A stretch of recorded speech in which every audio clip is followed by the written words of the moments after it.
This is a finger-licking, delicious and classic Italian recipe. Pollo alla cacciatora. Start with a soffritto all'italiana. Finely chop a small carrot, celery and half of a golden onion. Heat a slightly greased pan and brown your chicken. Make sure to start by the side with the skin on. When ready, add your soffritto, 2 cloves of garlic and 2 rosemary sprigs. Pay attention to the heat because the onion can't burn. Fry it for 5 minutes. Season it with salt and pepper, then add 1 glass of red wine. In this case I'm using Barbera. When you can't smell the strong flavor of alcohol, add 1 can of peeled tomatoes. Always remember to fill the can with water and add it to the pan. Let it cook at medium-low heat for 1 hour, 1 hour and a half, or until the chicken meat is very tender. You can serve it with mashed potatoes or roasted potatoes. It's a real delight, guys, I promise. Buon appetito! You want to know how to make the best chicken cutlet ever? I'm going to show you.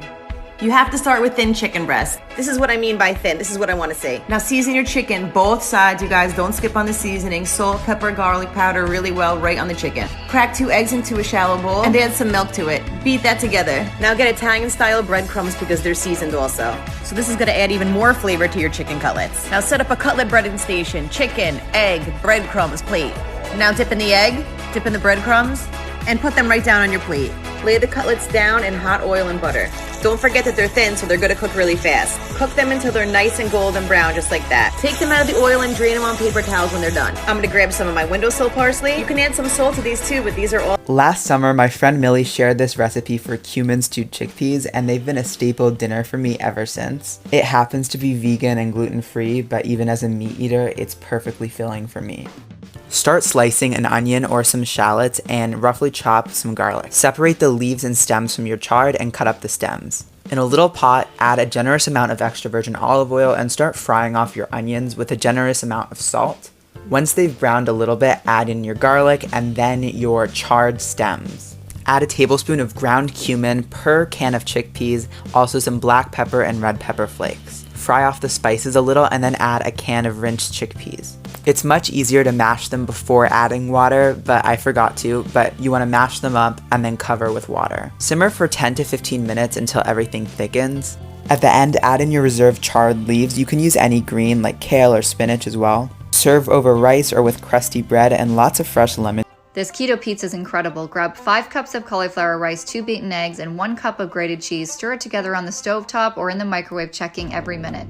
Add your seasoning, Italian spices nice, garlic, salt, and pepper.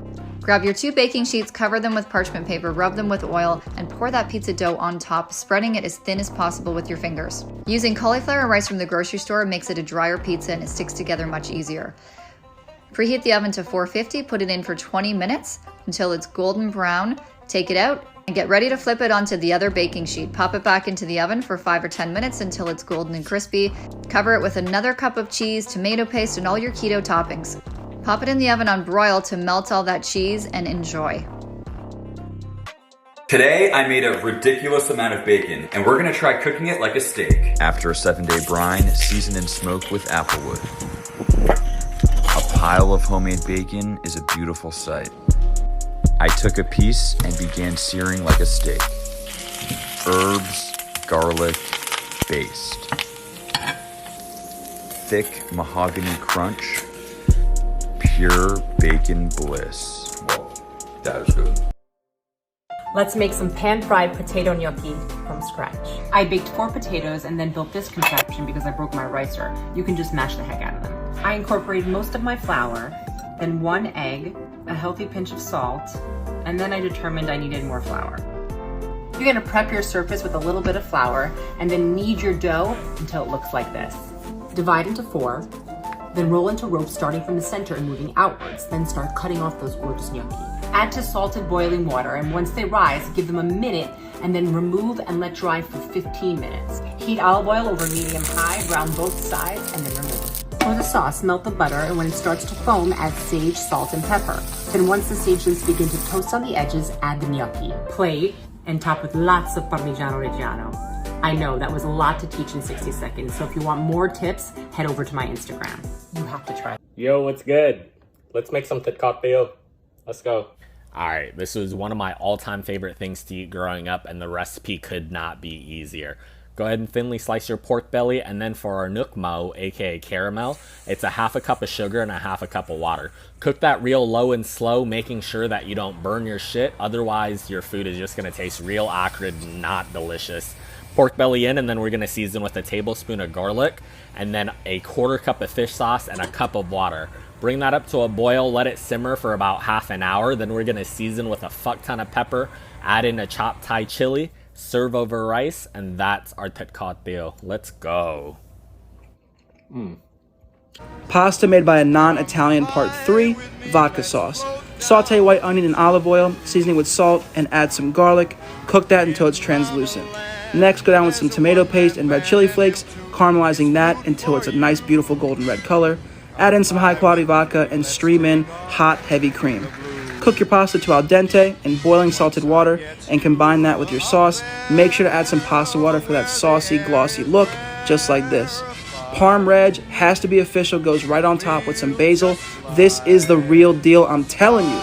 Eat up! So my viejo's been working his ass off, so I'm making his favorite chile rellenos. Get you some chile poblanos and burn those bitches. You want it black. Once they're done, you're gonna put them in a plastic bag to sweat for about 15 minutes. Take 4 eggs, separate the yolks from the whites, and then get you a little bit of flour. This is for the chili for later, okay?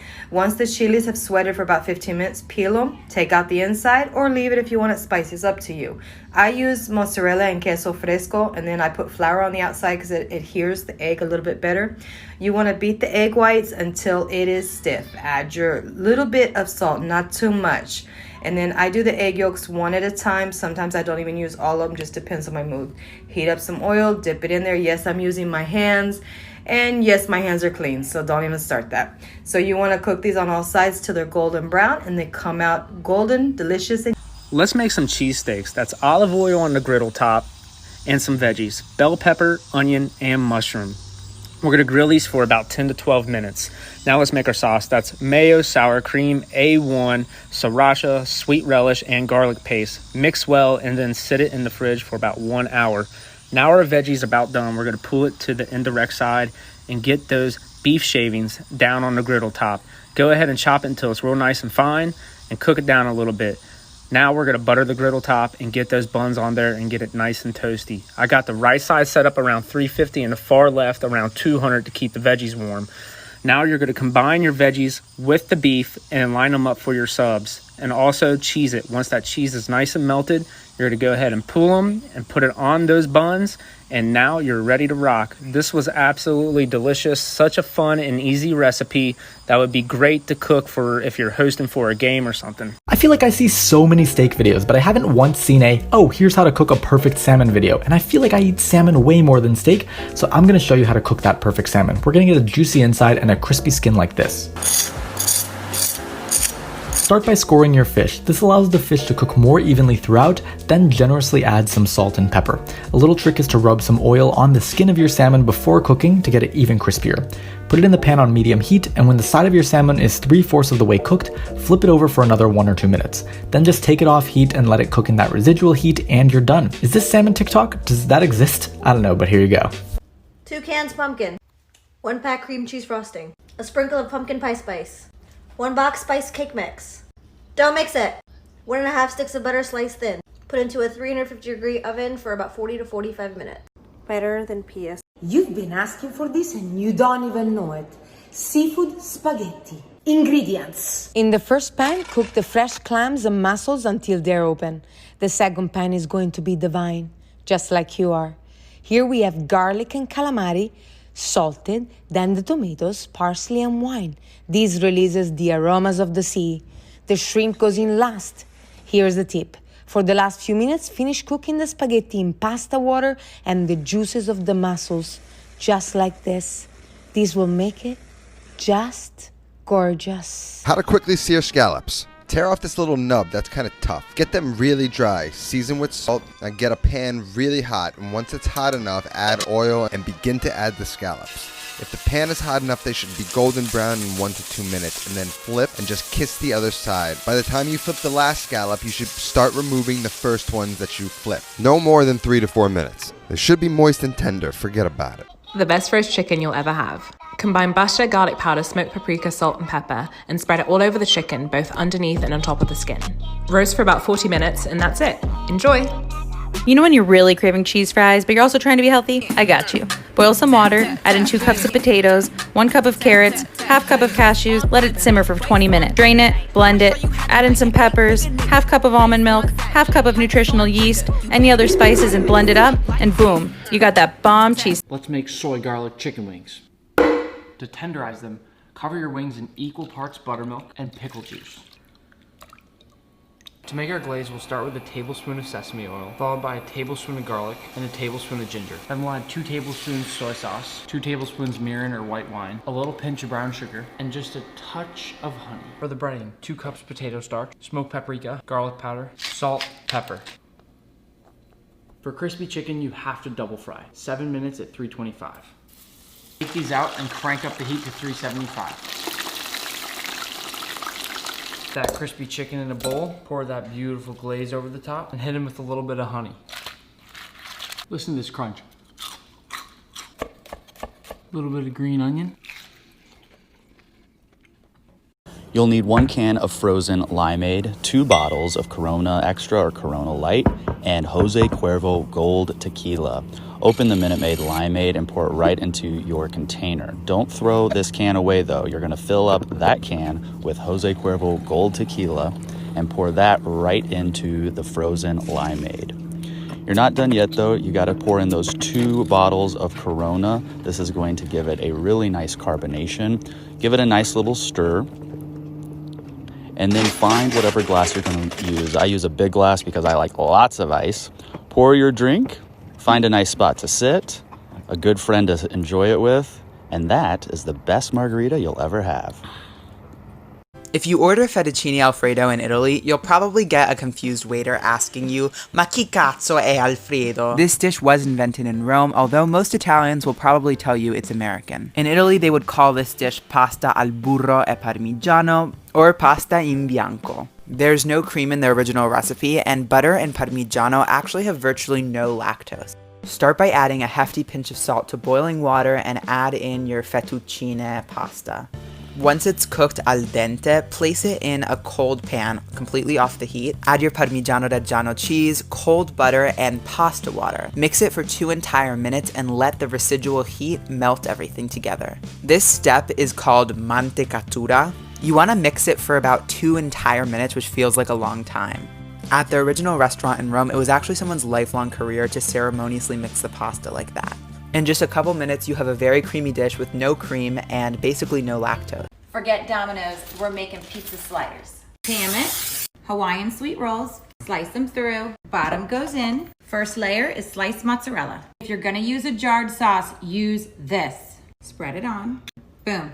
Sliced pepperoni, spread it all over, like that. Buy this, now shred it all over, like that. Crushed red pepper, shake some. Pecorino Romano, sprinkle, top it. Stick of butter, melt it. 1 clove of garlic, minced tiny. Some parsley, boom. Parsley, garlic, pecorino romano, oregano, shake, shake, shake. Pepper, mix it up, pour it all over. 20 minutes total, 10 covered, 10 uncovered, bake at 350. Oh my gosh, you guys. If you take away one recipe from my page, let it be this one. This is one of my favorite things to make. Super cheap. I get these buy one get one free at Jewel, and they're always stocked up in my freezer. You're going to butterfly them open and then dice 1 onion and 2 bell peppers. Bell peppers are also really cheap right now because they're in season. I get them for like 60 cents at Walmart. Once you're done dicing them, you're going to throw them in a large pan with a little bit of oil and seasonings and give them some color. I like adding a couple packs of mushrooms, but if you don't like mushrooms, you can definitely leave this out. When they're almost done, I add a little bit of butter and vinegar and set them aside. Now you're going to sear your brats and transfer them to a lined baking sheet with parchment paper and then layer on your veggies, cheese, and hot peppers. Then they go in the oven at 350 for about 15 minutes. And that's it, you gotta try them.